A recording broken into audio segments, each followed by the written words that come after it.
During the course of doing that 10 years, where all did you serve your time at? First, I was in Arizona, because that's where the trial took place. I was flying back and forth from Georgia to Arizona for the trial lasted for 4 months, right. 4 or 5 months. And once they said, okay, the jury was at the hotel, and I remember, actually I was home when my lawyer called and said the jury got a verdict. So I went downstairs. My 2 daughters, they were sitting there watching TV. I said, okay, so in the morning, I'm going to trial. And I told them, I felt it in my stomach. I wasn't coming back. So that was exactly the last time that I saw them. And when I finally got sentenced, the judge said, okay, y'all got a lot of time. Ms. Clark, you got a lot of time ahead of you. You might as well get started today. I came to Arizona, thinking that, we get sentenced and we're going to be out on bail. But she made me start at the time. Immediately. Immediately. Okay, yeah. prior to that, you said you was going to court from Atlanta to Arizona. Were you out on bail or electronic monitoring? No, we was on. No. It was a trial. You're free. You got to be convicted. I'm talking about from guilty first. From what I'm saying, well, this is different from a drug case. When they get grab guys for the drug cases and shit, they grab them the first day they grab them, they just leave them there until the trial and shit. So no, you was arraigned and released. Exactly. Okay. Yep. Okay. Right. And then once the trial started, we was free to go out, except I think one of my co-defendants, when he checked in, he had a warrant, so he ended up staying. He couldn't even be out while we was out flying back and forth. He was in custody when we was going to trial. They'd be bringing him in from the other side. Man. So that's what I was saying. I sat in Arizona for a year. Then once I got sentenced, my sentence was to serve my 9.5 years at the federal prison camp in Lexington, Kentucky. So once I got to Lexington, Kentucky, I'm like, okay, all right, Wahida, you ain't getting out on bail. You got to buckle in and, soldier up, chin up, and, start doing this time. So I called and said, okay, all right. So first thing I noticed was it costs money to live in the federal pen. You got to wash your clothes. You got to buy soap powder. Nothing is free. You got to wash your own clothes? Pay, my brother, absolutely. Pay to wash your clothes. So I called home to my family. So I said to my niece, send me some money. She said, send you some money. We'll see what we can do. I said, what do you mean we'll see what you can do? We had stuff going on out there. What are you talking about? I was working. They said, Wahida, nobody is out here to run your businesses. You're not here. Nobody's here to do the car notes and leases. They're repossessing the cars. And actually, they're also foreclosing on the house. And we are packing up right now. And we are taking your daughters. And we are going back up to New Jersey. So that was the state of affairs that, my family was in when I got locked up. So that was a year into my sentence. I'm like, and my husband was locked up. Remember, I had 2 teenage daughters that I left out there, so I was like, oh my gosh. So I was like, got off the phone, went to my room, cried, prayed. What I'm going to do, I got to have some money right now, Lord. So my job at the time was I taught computer classes at night, and I was the prison librarian in the mornings. So I would be in the library reading my books or, doing my homework, answering mail, reading magazines.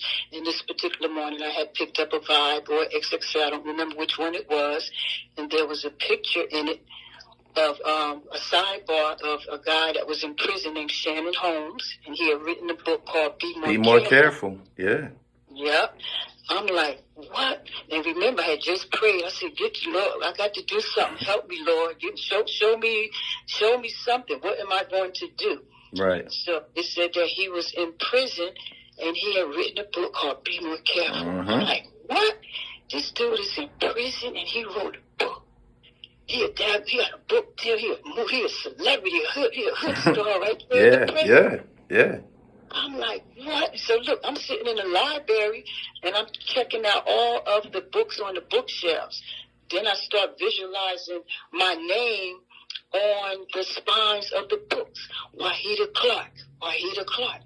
And I said, wow, I'm going to write me a book. So that's when I got the bug to start writing. I didn't know I could write. I wasn't planning on writing. I just know I had prayed and asked for what am I going to do? And that was my answer right there to my prayer. Okay. To write. And that's what made me start writing. And as you know, how it is, when you follow the guidance, more guidance come to you. And right after I said, okay, I'm going to write a book, a lady, her job on the streets, she was an inmate, but her job on the streets was a literary agent. So she had asked the warden or / camp administrator if she could give a class on creative writing. Now, mind you, I had just had this revelation, and we were going to write a book. And so I said, I started writing, and she had put up the paper, the sign-up sheet to take her creative writing class. So I took that class. I did what she said do, and as I was writing my chapters, I was giving them to all the inmates was reading the stuff as I was writing it. So next thing you know, her class said to you write the literary marketplace, try to get you an agent, try to get published. So I said I'm going to write me a bestseller. So right. I was writing the book and doing what the class said do. So I finished her class and I graduated and I got a certificate. Then shortly after that, that's when I wrote Carl Weber. I said, look, Carl, I'm in prison. I see, I just wrote a book. I don't know what to use, a print-on-demand company. I don't know to self-publish it. Could you just give me some guidance? Because I saw that everybody was writing in acknowledgments of other books. They was giving Carl Weber props. Everybody was shouting him out. But his book, Married Men, it was an amazing book. And I just wanted to tell him that I had enjoyed reading it. So I wrote him that letter. Then he wrote me back, and he offered me a book deal. He had just started his publishing company with his partners, so he offered me a book deal. So I was like, I had to call home, have my family type up the book, get it to him, which they did. When he got it, that's when I got my first book deal right in the prison house. Hold on, Wahida. When you wrote up the manuscript, you sent it out to the street for them to type it. You didn't feel that you needed to supervise the typing of it in jail? So check this out. The only access to the typing we had a typewriter in there. Mm-hmm. However, I have wrote the book on yellow legal paper. Yeah. I did the whole book by hand. So, as in the class that the lady taught, she said, you have to keep one copy. Don't send your only copy home. So I had to get copies made. So I was asking the guards, I was asking the kitchen staff, I was asking the guidance counselor, I was asking everybody, could you please make some copies of these pages? Because the inmate copy machine, sometimes it would work, but most of the time it would be broken. Mm-hmm. So I had to get copies from the staff to send home. So that's what I did. I got the copies. I sent them home. They typed it up, and they sent the whole manuscript to Carl Weber. He read it, and he gave me a 2-book deal. Who typed the manuscript? Keisha, Gina, Wanda, the whole family. Shout out to all 3 of them. Straight up. See, everybody was chipped in that. It was Straight a family thing. They got it typed up and they got it torn and they got the deal. But check this out. When the book got published, the book, you have waiting and stuff. The book is out. It's out. So I'm waiting every day, checking the mail room. So that big brown envelope finally come with my first book, mm-hmm. Thugs and the Women Who Love Them. It was delivered right there at Lexington, Kentucky Federal Prison. I wrote that bad boy, and Allah blessed me to get that bad boy published. Right. So, but the prison, they called me over to the lieutenant's office one morning, about 6:30, 7 o'clock in the morning, and they was holding up the book. They said, Miss Clark, how did you get this how did you do this? I said, do what? They said, how did you get this book printed right here? How did you get published, right here at the prison? You're in custody. Yeah. I said, Mr. Warden or whoever, Mr. Lieutenant, I said, you guys gave a class, a creative writing class, and she outlined everything to do to get published. I did take that class, and I graduated. I got a certificate, and I did what the lady said do. So they was like, wow. So they sent me back to my cell. So then the next morning, the lieutenant, I get knocked on another door. They want you, Miss Clark, get dressed. They want you over at the lieutenant's office. So I go over there this time. So this time it's two of them over there. So they said, Miss Clark, in your acknowledgments, you mentioned that you mentioned a lot of the staff's names in here. Why are you mentioning names? So I said, just like it says. It said, thank you to all the officers who made copies for me, all the officers and staff who made copies for me when the raggedy inmate copy machine wasn't working. Right. I appreciate it because every time they would make copies for me, they said, well, Miss Clark, you make sure when your book come out, you put my name in there. I said, I got you. Right. Right. So that's why their names was in there. So they said, well, did they pay you or did you pay them?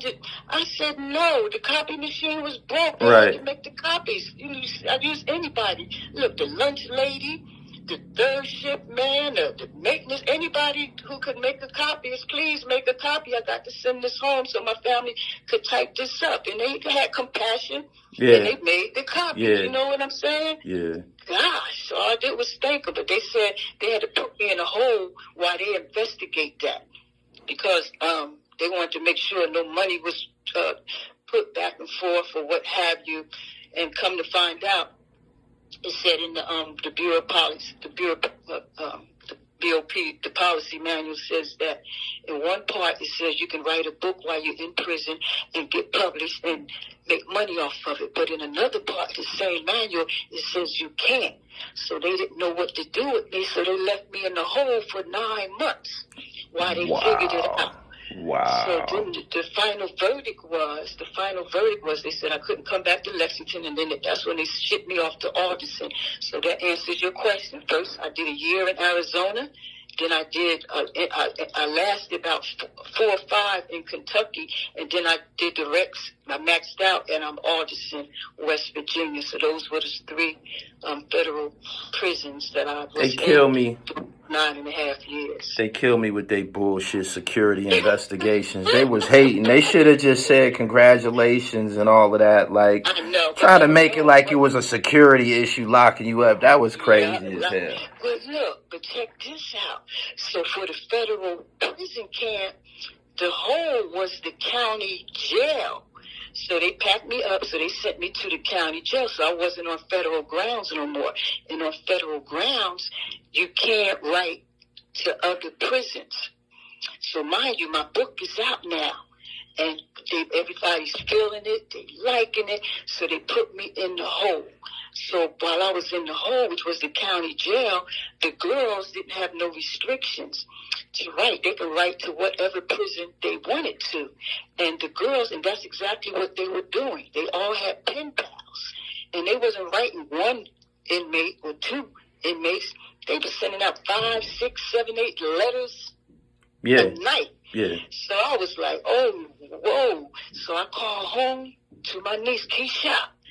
I said, make me some flyers. Put the book cover, Thugs and the Women Who Love Them book cover on one side, a little synopsis in the order form on the other side, fold it in half, send it to me. So they hooked up my flyers. So while I'm in the county jail, which was the hole, so they sent the flyers. So all the girls who were sending out pen pal mail, they was happy to send one of my flyers. You know, it was nice. It had a nice cover on it and whatnot. And they was like, they'd be able to say, look, I know Wahida Clark, and she wrote a book. So that's when my book started going through all the prisons, all throughout the prison systems, while I was doing that time in the county jail because we was sending them flyers out. People, they was buying the book and they was reading it, and it helped. That's the thing. When writing, as long as you write a good book, that bad boy will last forever. Forever, yeah. Look how we still reading Donald Goins and Iceberg Slim. Yeah. So, all right, Thugs and the Women Who Loved Them. That was your first joint. How many? Yes, sir. What was the extent of the success on that? How'd you do out the gate? I killed it out the gate. So that's why I am the official queen of street lit. That book took off like crazy. And then when I did Every Thug Needs a Lady,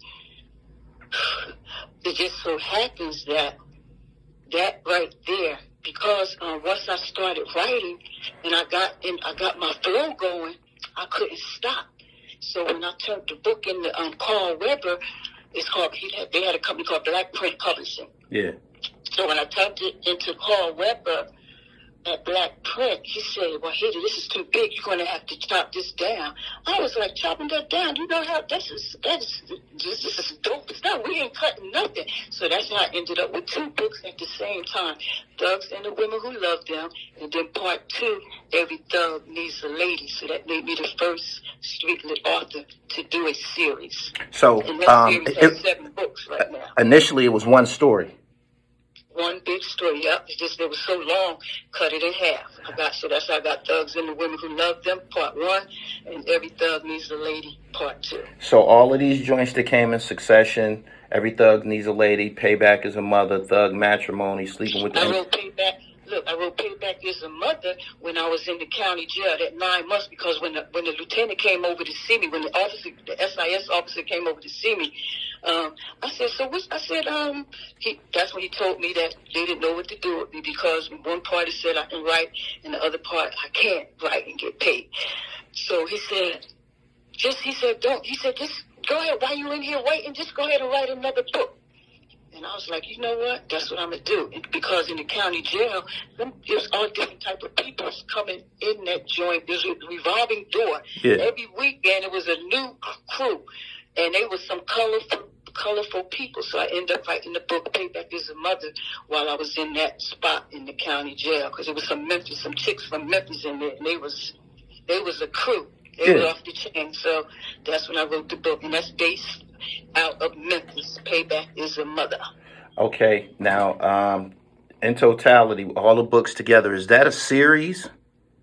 Like, do one door open to the next book? Like, I got the Thug series. I have the Payback. The Thug series has 7 books. The Payback series has 4 books. And the Golden Hustler has 2 books. And then I have a couple of anthologies and some independent books as well. Total of 26, and a couple of how to write books. So I got a total of 26 books now. But when I stepped out to prison, I had 7 books, and I had a publishing deal with 2 major publishing companies, because the first publishing company, they went out of business. Sent me a bounce check, a $25,000 bounce check. So that's how I ended up getting put on with the majors. So I had 2 major publishing deals while I was in the prison. And then when I came home, that's when I signed with Cash Money. So I had 3. Right now I have 3. I have relationships with 3 major publishing houses: Simon & Schuster, Kensington, and Hachette. Okay. All that while I was behind the wall right when I came home. You came home with 7 books. 7 books. Yep. 7 books. I was in Alderson hitting the SS magazine. Remember they had the SS magazine? Oh, I don't know how. Of course. Of course. The SS magazine bestsellers list. Yeah, that was a big deal. Prestigious. That's right. They was there. My books was on there while I was behind the wall. I know that had to be a big deal being an Essence. That was every Yeah. On that bad boy every month, the #1 spot too. A female driven magazine. Yeah. That was amazing. So that was amazing. How far into the 10 years? That's what I was getting ready to say. Now with all this success though, people other inmates, just like I was inspired by Shannon Holmes, Yeah. other inmates started writing me saying, Wahida, how can I do what you doing? Show me how to write. They started sending me manuscripts. I was getting all this mail. So much so, the prison, they called me back to the lieutenant's office again. So I get down there, they got all this mail. They're like, Miss Clark, you running the business while you here in this prison, and that's against the rules.